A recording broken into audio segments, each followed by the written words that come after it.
That's interesting. Godsend is an EU-based team as well, so that's probably Wakey, maybe. Can someone confirm in the chat? I'd love that. But another Godsend player means that more EU presence is here. The grand finals. Miro has not been on the beautiful side of the production today as he falls again in the early game, unfortunately now, as XX Shart has Industries to himself here at the start. I think it's Reet who's on the other side, though. Cole over here at Luton looks like for free, but Veta is just creeping on up. Cole hears it. Cole knows it. Cole's expecting it. Will we see an engagement is the question. Yeah, 100%. I like how you use the word creeping when I'm like, yeah, that's not creeping at all. Yeah. It's the vehicle. It's so loud, and Veta has no weapon. Oh, no. He's just playing with his food at that point. Yep. Oh, and the L. I think Cole baited the heck out of him right there, Monsters. What happened? For sure.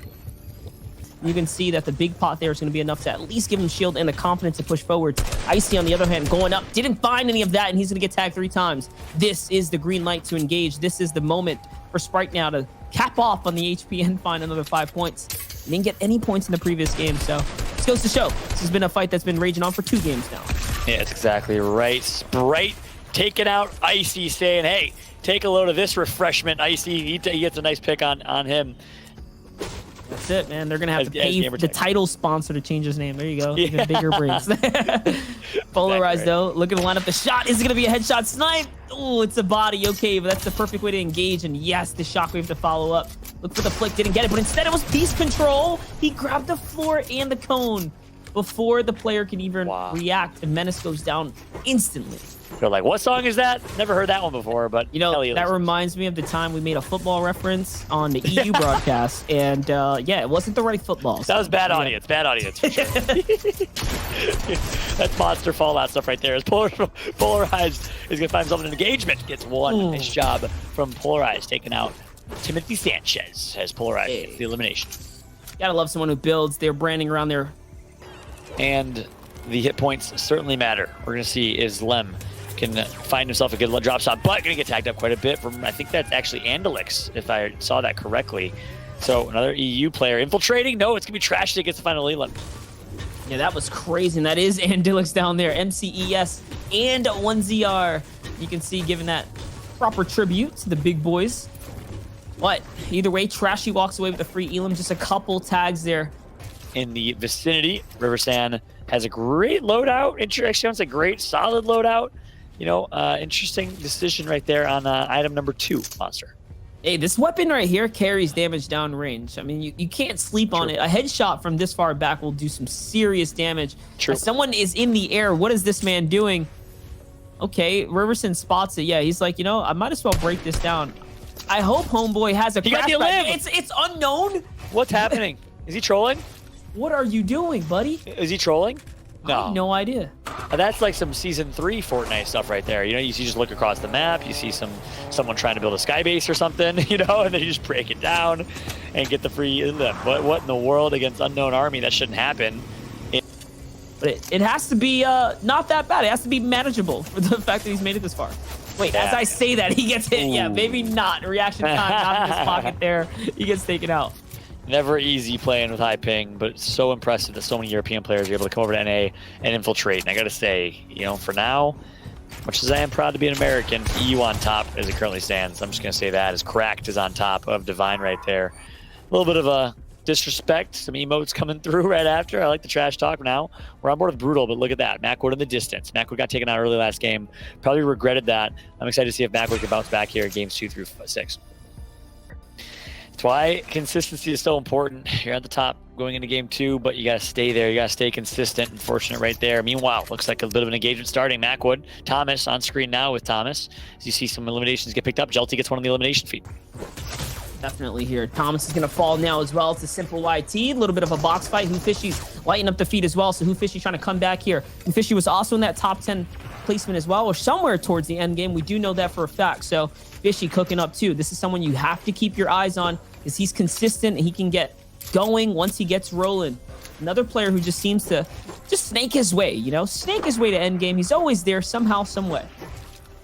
And that means they're just as passionate enough to stay up till 4:30 in the morning as our Dreamhack production team is from Sweden. Bless their soul, but unfortunately for the European, Zexro takes him out. 100%.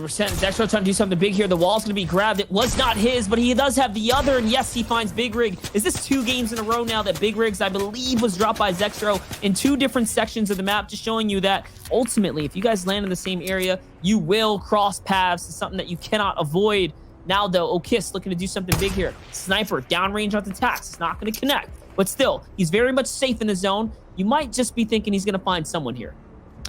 Yeah, he wants Sprite. Oh my goodness, that looked like a headshot. But don't worry, Okis takes out Okis. I like that rotation. I want to quickly just point out, my mic was on mute a second ago, Monster. That's what happened. Sorry. But I did want to point out Okis beautifully positions himself right underneath the bridge. He's going to be the troll under the bridge. Meanwhile, back on board with Vert. I just like that rotation coming through from Okis. But Vert now puts himself in a bad spot. Vert, the West Coast player, gets taken out from Jelty. You better believe it. The Jelty train is rolling. He got sniped last game. There was nothing he could do about it. He's like, hey, that's not fair. That's not going to happen again. As Jelty's looking to bounce back alongside Bizzle and a few others in the elimination feed. That's right. This is going to find Crypt there. Aspect finds Tax too, and Tax is the player that was sniped on the rotate from just a little bit ago. Oak is going to run into a box. How in the world did he grab that wall? I will never know, but Class falls for a second time now. Remember, guys, this is game number 2. Class fell in the previous running so early in the feed, so Class is having a rough night tonight. If you're a Class fan, I'm going to have to apologize for him here, as these first 2 games are looking tough. And you get beat, let's just say 60-40. Well, there's nothing that's stopping you from winning the second half 60-40, tying it up, and really bouncing back. Same thing's true for Fortnite. You can have a bad first few games and pop off, much like we're seeing Okis do right now. Yeah, that is, and thank goodness Okis went and got that loot from Sprite. Speaking of Sprite, we just saw a replay from Sprite. That was before Sprite got taken out. Okis gets that loot, gets the floppers, and that's going to make the difference. Now Zuki on board with 108 builds and 1 elimination. No, Zuki doesn't get it, as it looks like Bizzle that he's hunting. I think it was Bizzle. Bizzle's tagged up quite a bit. Yeah, Bizzle's got no HP there. He is going to get a mini off, though. It's going to keep him with just a little bit more health and a big pot as well. You can see he's trying to work on that Zuki here. 32 points coming into this game. No eliminations this game right now. Showing you that he had a decent game number 1. Talk about decent game number 1. Skittles is someone you have to keep your eye out on. Skittles is your Ninja Battles Week 5 winner, I'm pretty sure. So, I mean, he's been on something lately. Skittles really rising as a player, finding his confidence, finding his groove. And we talked about it as he jumped in onto another player now. It's Crazy GG's. He's going to shockwave on through. It's going to open it up. It's the crash pad that sets the battle, sets the tone. Can he find a follow-up shot? He's going to need it. Yes, he does. And it's a siphon to keep him alive now. Yeah, I'm liking what I'm seeing out of Skittles. I'm also liking how Skittles is adjusting his or her play style, as Skittles is playing so much more passive this game. And, you know, at this point last game, he had 4 or 5 eliminations. Now, 1 elimination, trying to make it to the late game because he realizes, I have the lead, I just got to maintain. And the way you maintain the lead in competitive Fortnite is you consistently place. But look at this lobby. We got Marzo W, your reigning champion. We have so many players alive and well in this one. And we're going to jump on board as Zuki to start. Big names I saw there. Zay at Dooms, who finished 99th last game, so kind of a rough start for him. But hey, he's in the end game now, trying to make up for his bad first run. I saw Macwood as well.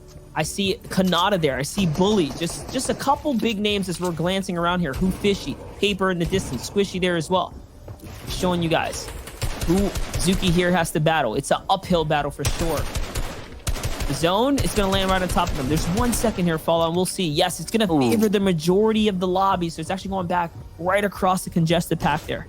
Yeah, that's exactly right. Unfortunate for Liquid Riverson, he gets taken out, but look at this. It's been a while since I've seen a Bizzle and Zate solos lobby, and I get so excited. I cannot go a broadcast for Fortnite without putting respect on their names. 2 of the most winningest players, 2 of the best players since the very beginning. They've stayed on top, and guess what? Speaking of being on top, Zate's one of the best in the world to do it.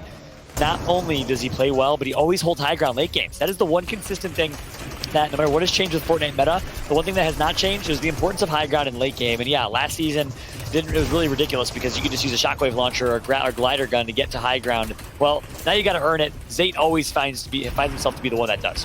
As you say, earn it. Like, you got to also keep this in mind.